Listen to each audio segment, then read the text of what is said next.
remove the bad. There's no other way. Okay. After that, I want that last of that slok is that धर्म संस्थापनार्थ है संभवामि युगे युगे. It means that मैं हर युग में संभव हो, भगवान कहते हैं मैं हर युग में संभव होता हूँ. But what our belief is, our Hindu brothers' belief is that मैं हर युग में आता हूँ. I want Mr. Zakir Naik to explain this. Are this belief of we are having is correct or not? Thank you. Our request again from the audience and the volunteers, we prefer questions from non-Muslims so that let's clarify their misconception and then come to the Muslims. They may be attending several programs as such. I normally prefer giving a chance to the non-Muslim. They may not be having this chance regularly to ask any question on Islam. The brother has posed a question before that. He made a comment that there was a fish on the net and he saw that one proof was authentic and the original Osama bin Laden was false. Again, this fish could also be fishy. So I'm not going to be one-sided. That proof you got is correct. Even that could be cooked up by somebody who's the enemy of America. So I don't believe on that fish also. So see, I have to be neutral. I cannot be biased and start judging saying, brother, you are right. You know, the proof they gave, that also could have been cooked up. That's what we have in Tehelka, you know, Tehelka. Tehelka, the audio cassettes and video cassettes. So all this is a gimmick of media. See, I am a man of the media. I come on the television. All these cameras, the television cameras, we have got from Bombay. Our programs come in more than 100 countries. We know if we want, we can change. Very easy. To change something on the media is very easy. I can make you say what you have not said also. That's our field. That's our field. So it's very easy. So let's keep the media aside. Again, that also I don't agree what is right or wrong. Allahu Alam, there's no proof at all. Now coming to your question, what the brother quoted is the shlok from Bhagavad Gita chapter number 4. What the brother quoted, he didn't give the quotation. It's from Bhagavad chapter number 4, that whenever there's adharm, there's untruth, there is violence, there is anarchy in the world, Almighty God, He comes and He takes the form of avatar and He sees to it that this, whatever anarchy, whatever trouble, whatever chaos is there in the world, He comes to finish that thing by taking the form of avatar. Is it right? Do we agree?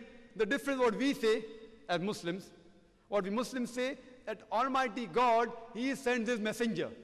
Whenever people deviate from the truth, He keeps on sending messengers, as Allah says in the Quran, in Surah Rad, chapter number 13, verse number 7. وَلِكُلِّ قَوْمٍ هَادٍ. And to every nation have we sent a messenger, a guide. Allah says in the Quran, in Surah Fatih, chapter 35, verse number 24, وَإِمْ مِنْ أُمَّةٍ إِلَّا خَلَا فِيهَا النَّذِيرُ. There is not a nation or a tribe to whom we have not sent a warner or a guide. What we say, that Almighty God sent messengers, like Adam, Moses, Jesus, Muhammad, peace be upon them all of them were messengers of Almighty God. The Hindus believe in the avatar, Almighty God, He takes forms, which we'll discuss tomorrow, the difference. But the concept is there. We say messengers, they say Almighty God takes forms. That's the difference.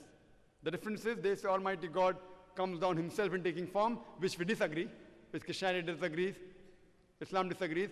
What we agree is somewhat similar, though it's a difference of chalk and cheese, but what we say, Almighty God sends messengers. These are chosen people of Almighty God, guide the people to the truth. And the last and final messenger that came on the face of the earth was Prophet Muhammad, peace be upon him. And Allah sent several revelations. Several revelations, by name 4 are mentioned. If you have something like the Old Testament, something like the New Testament, we Muslims say this is the last testament. This is the last testament of Almighty God. Good evening, sir. My name is Raj Kumar. I'm doing my final MBBS in Stanley Medical College. My question is, why do Muslims in India constantly oppose a common civil procedure code? Why do Muslims in India oppose a common civil procedure code? Thank you, sir. The brother has asked a very good question, that why do Muslims oppose the common civil code? Brother, I am for the common civil code. But that common civil code should be the best code which practically gets result. I am for it.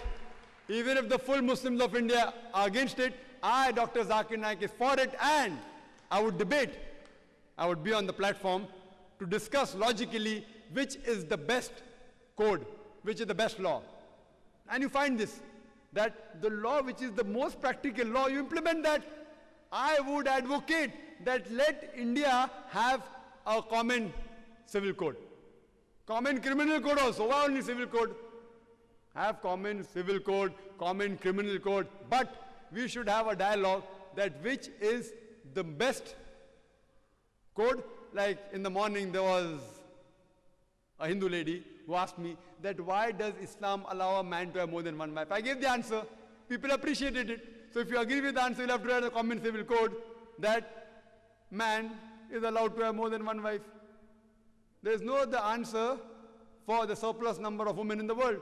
There is no other solution. No religion has that solution, though all the religions, there's no religion which says that marry only one, except for the Quran, which I mentioned in the morning. And I gave an analogy that for hijab, for rape, I give the analogy that the best punishment that you can give, the best punishment you can give, which has the best result, as Islam says, the woman should be dressed up in hijab, the man, whenever he looks at a woman, he should lower his gaze. All this I spoke in the morning.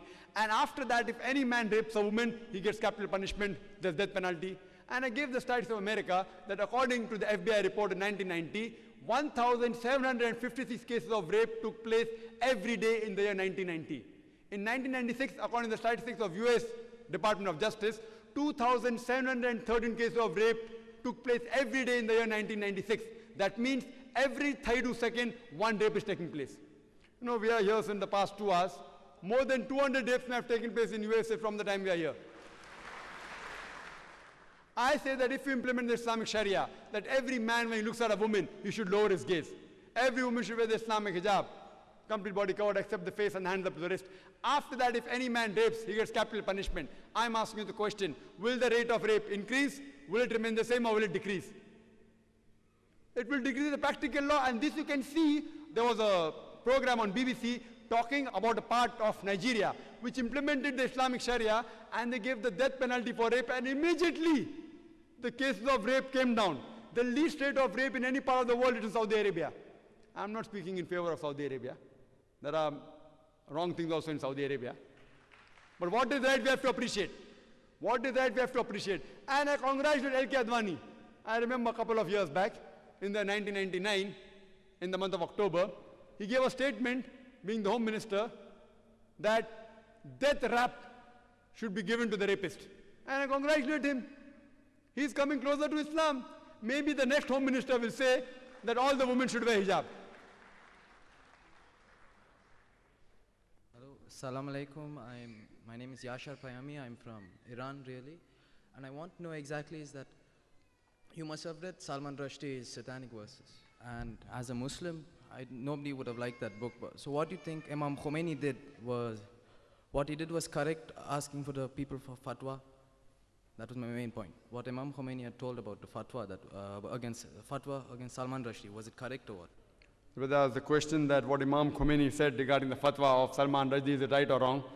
My basic question is that why did Imam Khomeini give the fatwa 1 year later? The first country to ban the book of Salman Rushdie's Satanic Verses was India. And I congratulated Rajiv Gandhi for doing that act. Why should Khomeini give the fatwa of killing Salman Rushdie after 1 year? Because he was getting out of the news. All politicians, if you wanted to give the fatwa, you should have given. The book was reviewed by so many parts of the world, so many countries banned it, and then he gives the fatwa, he should be killed. Whether right or wrong is afterwards, all these are political gains. All political gains. All these things are political gains. But what Rajiv Gandhi did, maybe he didn't know about it, and I've given a talk on this issue of Satanic Verses. Though this book is banned in India, I've read that book. You know, Salman Rushdie, who claims, just for namesake, he's a Muslim, he did not leave anyone. In his book, he even abuses Queen Elizabeth. And the same British government who had banned an American author for using a 4-letter word, father, uncle, cousin, king, for the policy of Margaret Thatcher, that same Salman Rushdie, he makes it active and use ing. And yet the book is very popular. So one American author, they banned because he uses a 4-letter word for Margaret Thatcher. This another person, Salman Rushdie, makes it active, ing, for the same Margaret Thatcher's policy, but he gets an award. Why? Because he's maligning Islam, so they're very happy. And do you know, he even did not leave Ram and Sita. You know, these people are respected by the majority of the Indians. He even abused them. I don't want to use that word. He abused them also, he did not leave them. And many of